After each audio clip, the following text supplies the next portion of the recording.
Hey guys, welcome to 20s and Trending. I'm Madison Brodski, and today we have an amazing online genius as a guest.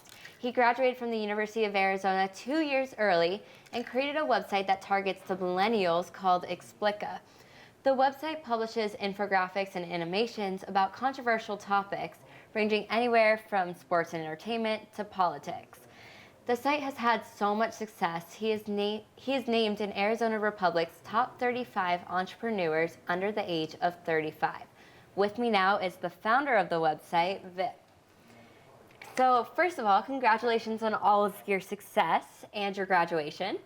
Thank you. Thank you. How does it feel to be graduated? Freedom. That's what it feels like, freedom. Why is that? I mean, I get to longboard to work every day, down a bridge in Austin into downtown. That's a pretty awesome vibe. What's the difference between Tucson and... I feel like Tucson is the hipster town and Austin is the hipster city, so it's just scale, but really very similar culture.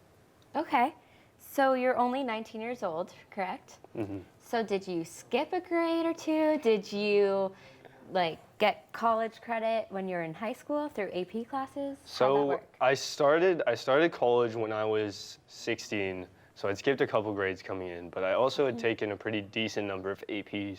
So the combination of that and a decent course load during college, and I really just accidentally graduated early, but it happened.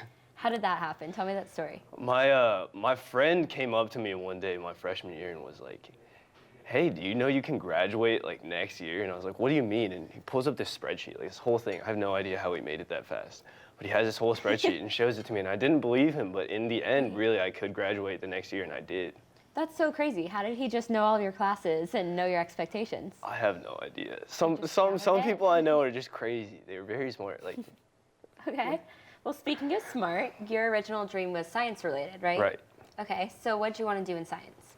I really wanted to start this sort of facility that both had MDs and PhDs working together, so personalized medicine and stuff like that. So that was a vision in the beginning, but I think that was even giving away that I was going to pretty soon transition into business and entrepreneurship. What else were you involved in while you were in college? I started a couple different websites and mobile apps. I did a lot of consulting. Did a lot of design consulting for big companies. And the whole time I was building up this company, really, back then it was called Draw Science. Okay, so what was the mission and the insight of this website when it was called Draw Science? So at the beginning, it was just a blog I made. I was like a science fair nut when I was a kid, and it was at one of these science fairs, there was a judge, his name's Winston Vuong. I'm still friends with this guy. And he told me, he was like, "You should look at science blogging and outreach." And I thought he was crazy, but then I started this website about 2 weeks later and just started putting up infographics about science news. And it was soon after that things started taking off. I was starting to fly everywhere, go to conferences. We turned into a company, and then now that company is now Explica. So what was your major? Because you seemed very interested in science, and then you created this website. Right. So my major was biology. I majored in molecular and cellular biology. And that's what I did a lot through high school, too, as well. And it was part of this pre-med thing. I definitely think at some point maybe I'll go back into biology, but not anywhere in the next 10 years. Why is that? I want to keep working on Explica. I want to grow it into a much larger brand. I think it can be as big as some of the names that people recognize today. Right. So since you are so interested in biology and you created this website, how did you transform into almost a journalist by creating something like this? I think it was interesting because right as I started delving into entrepreneurship, I started messing around more in the content media marketing space. I was a design consultant. I worked for companies like Facebook and Tilt sometimes. And while I was doing that, on the flip side, I was learning the marketing side as I was a contributor at Huffington Post. Draw Science became an affiliate with Business Insider. And so I kind of just got shoved into these industries, really. Opportunities and the door opportunities opened, and I just had to learn quickly. What was your experience with Facebook? I think all very large companies are amazing in how they've managed to preserve innovation and keep things changing all the time. What was the best lesson that you learned? I think in the long run, the best lesson I've learned is that any challenge is possible to solve. And I think that is the mindset that we take with anything we're trying to do with Explica, is that we can solve this. We just haven't thought about it the right way yet. So Explica is targeting the millennials, but everyone wants to target the millennials. So why did you also agree to target the millennials? So for us, really, again, since everything's about testing, since it's based on a bunch of engineers and scientists like myself, the team really is a bunch of engineers and scientists. We just test a lot of stuff. And so Explica was something we were testing while we were in the Seed Sumo accelerator right after college. And Explica was just one idea we were testing, and it started pulling in this disproportionate number of millennials. So for instance, Mike was #1 in 2014 for around like 50% of their audience was millennials. 82% of our audience is 18 to 34 years old, falls in that Generation Y bandwidth. So it's pretty interesting that we just ended up pulling these people in, but it was more like reaction to market than an idea ourselves. Okay, so would you ever look into having journalists come in and work with you as well, not just engineers, to write these stories or do broadcast online? Because online broadcast is moving to the web. Definitely, no. I think that one of the more interesting parts that's happening now is we're starting to work with a lot of different players in industry. So we delve into the content marketing space a little. We worked with Soylent and American Scientist, just putting out really good content. We've started talking to ABC, and we also started talking to Verizon in terms of this media space, where we can collaborate with both people on the side of content delivery and people on the side of content creation. So there's a lot of collaboration that can go on in industry, and it's just starting to show up because we just announced that fundraising round like 2 weeks ago, I think. So you talk a lot about the infographics, and that I'm assuming has to do a lot with how the majority of your staff is engineers, correct? Right. So what exactly are you guys doing?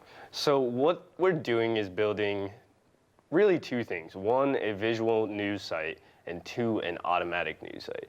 So the first part that we're building is just creating these very interesting graphics. We don't even really think that they fit the description of infographics anymore, but there's these interesting storytelling mechanisms that are animated, scrollable, and mobile responsive. So totally built for the web, an entirely new medium. And so we're creating that, but on the flip side, we're trying to build sort of narrow AI, some sort of artificial intelligence in an extent that can automatically take trending news stories and things like that and transform them into this new medium.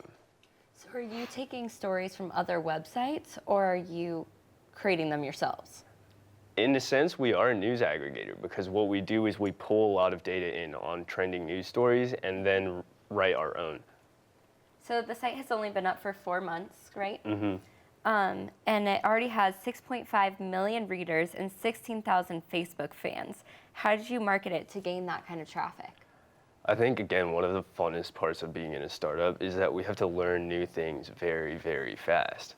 So I'm coming straight out of college, and one of the first things I learned at the Seed Sumo Accelerator was cost per click marketing. And we became really good at targeted ads and targeted marketing. And because of that, we were able to rapidly grow our audience with a very, very low spend. Do you think Facebook is the most important social media right now? I think it's rapidly shifting away. Facebook, because of their lack of Gen Zers on board, they do have them on Instagram, and same with Twitter. They don't really have very many Gen Zers on board, but they have them with Periscope. It's interesting how new social media is showing up, and if you really look at it, Explica is part of this wave of more visual content. You have live stream video with Periscope. You have Snapchat Discover channels, which are this entirely new format of presenting the news, and now you have Explica. It's part of this new wave of media. Right, and you're going more into Snapchat. I saw that on your website you talk a lot about Snapchat and how I think it says 63 or 36 million millennials get their news from Snapchat. Right. Where'd you come up with that kind of research? I think that statistic is from a study in one of the like famous tech magazines. We usually cite them in the decks that we put out. But we had to do a lot of market research when we were setting up this idea, because at our core, we're just experimenting to understand consumers and build amazing products for them. Right. So what's next for you guys?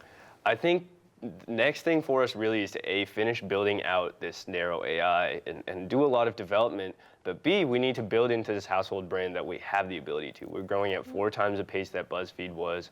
We've got all this traction underneath our belt, those statistics on the users. We have a disproportionate number of millennials, so we're putting out the kind of content that they want. There's a lot of things leading up for us to do really well in the next couple quarters for sure. Yeah, I can completely see that. You guys developed this website that kind of brings in all the social media sites in a way, but in an informative way to keep millennials informed about everything. So are you guys looking at anything specific to keep expanding?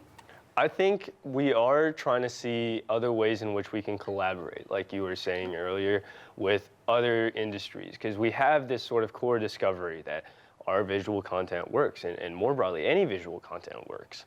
And all we want to do is figure out different ways we can use that to help consumers and businesses do better. What kind of industries do you want to break into? One of the things we've spent a lot of time on actually is helping out companies with presenting their ideas to employees, to investors, to potential other corporations and clients. And even in the last 6 months, we've closed around 5 million in deals, investments, contracts, just off of pitch decks we've made. And so there's this entire other place we can go into helping people present their ideas, more on the content marketing side. That's amazing. You are literally the example that I think everyone could take a lesson for about learning something, taking it, and creating something of your own, creating an opportunity for yourself. Thank you. Of course. Well, thank you so much for coming in today and speaking with us in the studio. Thank you for having me. It was a pleasure. Of course. This was VIP, and my name is Madison Brodski, your host of 20s on Trending on 5 on 20, and I cannot wait to have you guys back here next Tuesday to gossip some more. I'll see you soon.